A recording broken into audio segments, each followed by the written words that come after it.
big enough for everyone to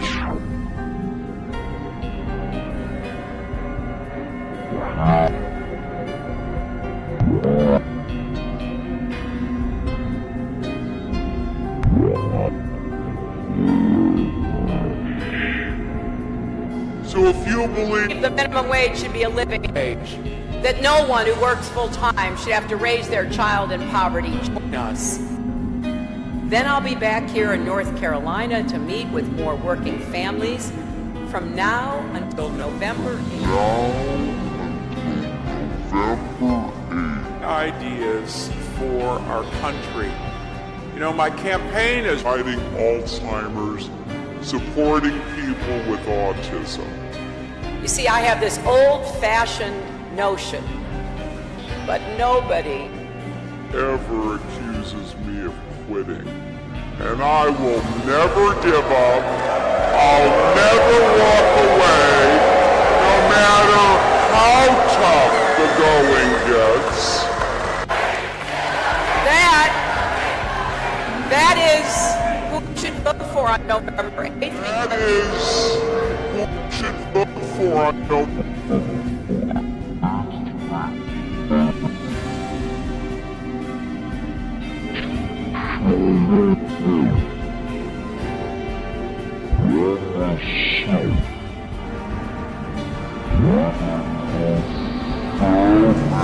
The speech at the Democratic convention. Michelle Obama said in her fabulous speech at the Democratic convention,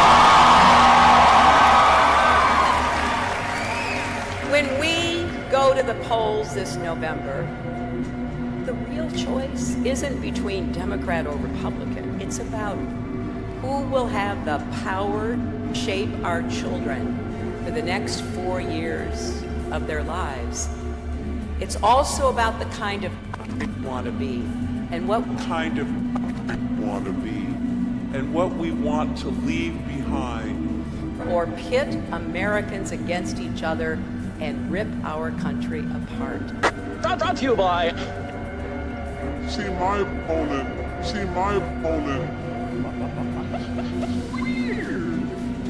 Good evening, everyone. I'm Sandra Bookman. And I'm Joe Torres. We begin with the breaking news about Hillary Clinton's death.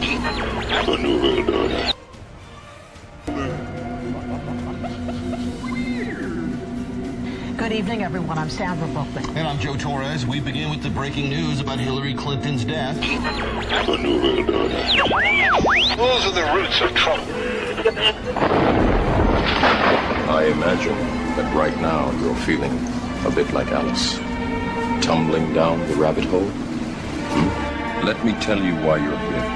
You're here because you know something. What you know you can't explain, but you feel it. You felt it your entire life. That there's something wrong with the world. You don't know what it is, but it's there, like a splinter in your mind, driving you mad. It is this feeling that has brought you to me. This is your last chance. After this, there is no turning back. You take the blue pill, the story ends. You wake up in your bed and believe whatever you want to. You take the red pill, you stay in Wonderland. And I show you how deep the rabbit hole goes. All I'm offering is the truth, nothing more. For we are opposed around the world by a monolithic and ruthless conspiracy that relies primarily on covert means for expanding its sphere of influence, on infiltration instead of invasion, on subversion instead of election, on intimidation instead of free choice, on guerrillas by night instead of armies by day. It is a system which has conscripted vast human and material resources into the building of a tightly knit, highly efficient machine that combines military, diplomatic, intelligence, economic, scientific, and political operations. You've tuned in to Stranger Than Fiction News, broadcasting live from the dark side of the planet. By now you've figured out that there's something wrong with the television. It's always lying to you. It kind of looks like the movie They Live. Well, guess what? It's not your imagination. And we're going to be getting into that. ladies and gentlemen. We're going to be getting into the evidence, the implications, and we'll see how far we can travel in this 1 hour broadcast. We'll try and talk about as much evidence, as much information as possible, and then you can make up your own mind as far as what's going on with the television, what's going on with the food, the air, the water, the skies, the chemtrail skies. Ladies and gentlemen, welcome to your chemtrail synthetic skies, brought to you by the dark side. Some have referred to this as global dimming, preventing the light from reaching the earth. You can look that term up, global dimming, SRM, solar radiation management. There are hundreds, if not thousands, of patents on this type of technology. There are Harvard professors that have come out and said this is what they're experimenting with. There's video from NASA of them launching rockets talking about chemtrails.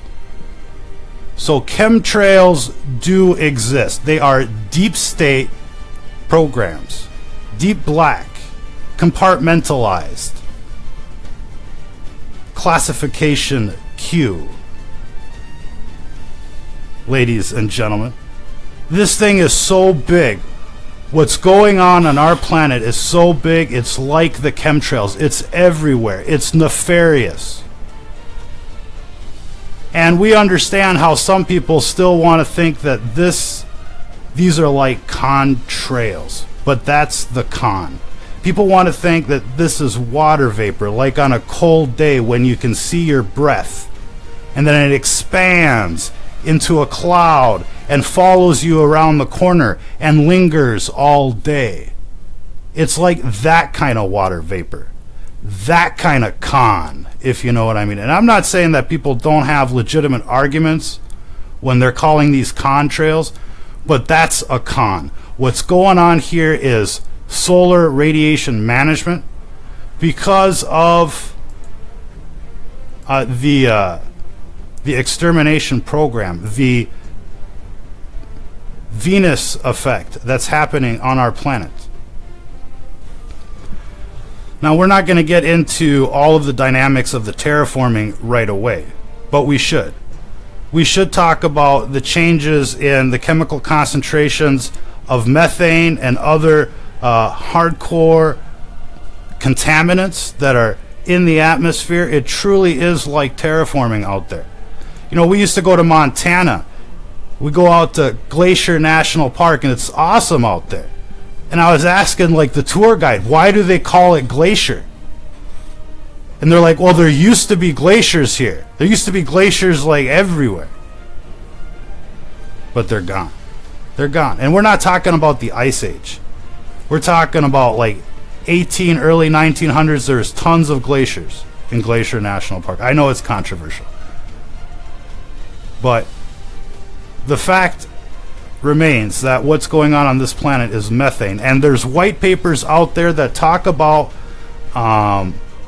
rapid, uncontrollable rises in temperatures by the year 2050 due to something called the clathrate gun effect.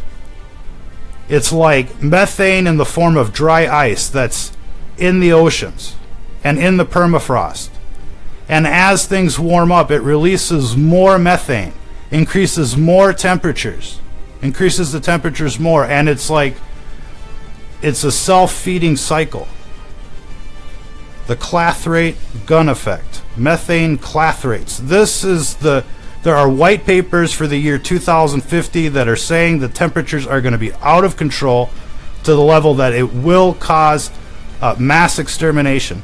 And this is why they're chemtrailing like there's no tomorrow. They're trying to mitigate the problem with the temperatures. Now, some people will say, oh, it's making it warmer. Well, even worse. In any case, these chemtrails are indicative of what's going on. And it's like they live. It's like they live out there, because all of the things that we're seeing have to be related to this global scale of extermination. Like, people are scratching their heads when they're looking at, you know, the GMOs, the pesticides, all the toxic stuff they're putting in the food, the toxic stuff they're putting in the water, the fluoride, the hexachromate, the pharmaceuticals, the toxic stuff they're putting in the vaccines, the heavy metals, the autism rates are skyrocketing. I mean, people are noticing that there's a problem out there, but they keep these problems compartmentalized, thinking that there's no relationship.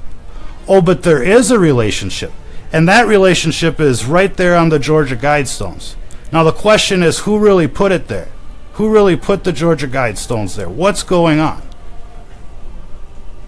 That too is part of the equation. If you're going to understand the nature of the problem, you have to understand who the bad guys are.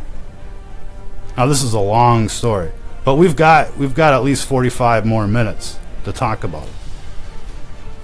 I hope you're interested so far. Be sure to like and share.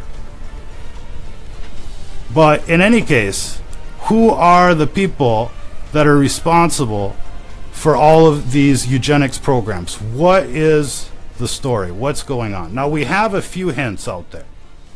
You can tell us what you think about these hints.